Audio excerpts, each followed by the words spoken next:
వాలంటీర్లను పలు రకాలుగా కించపరిచి అవమానించిన చంద్రబాబు ఇప్పుడు 10,000 జీతం ఇస్తారని చెప్పడం మరో మోసమేనంటున్నారు డిప్యూటీ సీఎం రాజన్న ద్వారా. 14 ఏళ్లు సీఎంగా ఉన్న చంద్రబాబు ఏం అభివృద్ధి చేశారో చెప్పాలని సవాల్ చేశారు.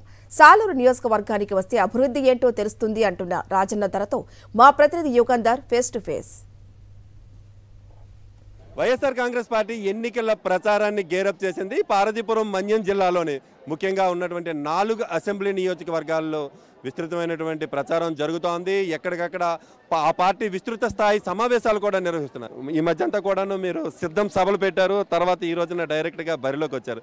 ఏమనిపిస్తుంది? ప్రజల నుంచి స్పందన ఎలా అనిపిస్తుంది? ఎక్కడ చూసినా సరే సిద్ధం సభలు మనం చూసాం. అన్ని సిద్ధం సభలు కూడా విజయవంతమై మేమంతా సిద్ధం అంతకంటే విజయవంతం అవుతున్నాయి. మేమంతా సిద్ధం అంతకంటే విజయవంతం అవుతున్నాయి. అంటే ప్రజలు అప్పుడే నిర్ణయించుకున్నారు. ప్రజలు వన్ సైడ్ వార్ అనమాట. ఇది వన్ సైడ్ వార్ అయిపోయింది. మా నాయకుడు ఇది క్లాస్ వార్ అని చెప్పారు. పేదలకు పెద్దలకు మధ్య వార్ అని చెప్తున్నారు.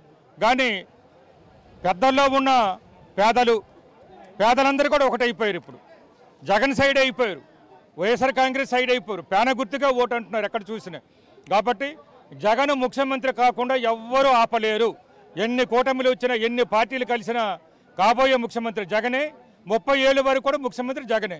ముఖ్యంగా మీ అసెంబ్లీ నియోజకవర్గానికి వస్తే పెద్ద ఎత్తున గిరిజన ప్రాంతాలకు రోడ్లు వచ్చినట్టు కనిపిస్తోంది, బ్రిడ్జెస్ వచ్చినట్టు. మీకు బాగా నచ్చినటువంటి అభివృద్ధి ఇది, నేను ఈ 5 సంవత్సరాల్లో అభివృద్ధి చేశాను అని చెప్పుకోవాలంటే ఏ పనులు మీరు చెప్పుకుంటారండి? ఇప్పుడు మీరే చెప్పారు, రోడ్లు తీసుకొచ్చాం. గతంలో ఎప్పుడూ లేని విధంగా, ఎన్నడూ లేని విధంగా ఒకేసారి చాలా పెద్ద రోడ్లు. ఒక్కొక్క రోడ్డు 5 కోట్లు, కొన్ని 6 కోట్లు, కొన్ని 12 కోట్ల రూపాయలతో జరుగుతున్నాయి. అలాగే బ్రిడ్జి కొడమ రోడ్డు ఉంది, 12 కోట్ల రూపాయలతో జరుగుతుంది మీకు. అలాగే అక్కడ శతాబ్ది రోడ్డు, కుంతేశ్వర రోడ్డు జరుగుతుంది. ఎక్కడ చూసినా రోడ్లు జరుగుతున్నాయండి.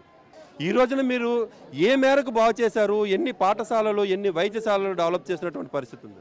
మీకు సీతంపేట తీసుకోండి, మల్టీపర్పస్ హాస్పిటల్ ఉంది. అక్కడ మల్టీ స్పెషాలిటీ హాస్పిటల్ ఉంది. పార్వతీపురంలో చూసుకుంటే మీకు అక్కడ తీసుకోండి, జిల్లా హాస్పిటల్ ఉంది. అలాగే మీకు కురపాములో తీసుకోండి. అలాగే అక్కడ మీకు పాడేర్లు తీసుకుంటే మరి వైద్య విశ్వవిద్యాలయం అక్కడ ఉంటుంది. అసలు అంటే గిరిజన గ్రామంలో. అలాగే మేము హాస్పిటల్ కూడా కడుతున్నాం.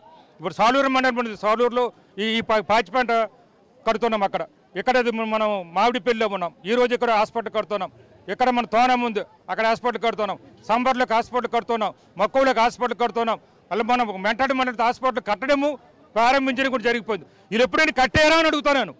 వాలంటీర్లు అంటే బియ్యం మూటలు వచ్చే ఉద్యోగం, రాత్రులు వెళ్ళి మగవాళ్ళు లేనప్పుడు తలుపు కొట్టేటువంటి ఉద్యోగం అని చెప్పి ఎగతాళి చేసినటువంటి వ్యక్తి నిన్న 10,000 రూపాయలు జీతం ఇస్తానని అనౌన్స్ చేశారు. దీన్ని ఏ విధంగా అర్థం చేసుకోవచ్చు? వాలంటీర్ వ్యవస్థ ఎలా అనిపిస్తోంది మీ 2 పార్టీలకి మధ్య?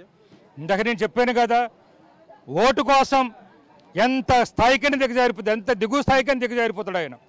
చంద్రబాబు నాయుడు ఓటు అడగడానికి ఏ కింద స్థాయికైనా దిగజారిపోతాడు. ఎందుకంటే వాలంటీర్లు బియ్యం మోసేవాళ్ళని, రాత్రి బెదిరించేవాళ్ళని ఈయన చెప్పాడు. అసలు అలాగే పవన్ కళ్యాణ్ విద్రోహ శక్తులు, ఆడవాళ్ళు మాయం చేస్తున్నారు, మన అమ్మాయిలు మాయం చేస్తుండని ఆయన చెప్పాడు. అలాగే లోకేష్ కూడా మా ప్రభుత్వం వచ్చినట్టుగా అందరినీ కూడా ఓడబీకేస్తామని చెప్పారు. నిన్న కాకపోయినా కూడా ఆదిరెడ్డి ఆయన కూడా చెప్పాడు. ఆయనది ఆదిరెడ్డి వాసు చెప్పాడు.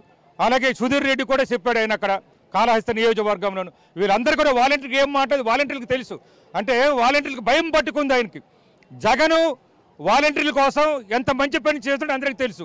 వైఎస్ జగన్మోహన్ రెడ్డి మరలా ముఖ్యమంత్రి అవుతారు, తాను ఎమ్మెల్యే అవుతారని గంటాపదంగా చెప్తున్నటువంటి పరిస్థితి కనిపిస్తుంది. వీడియో యుగంధర్, సాక్షి టీవీ, పార్వతీపురం మన్యం జిల్లా నుండి.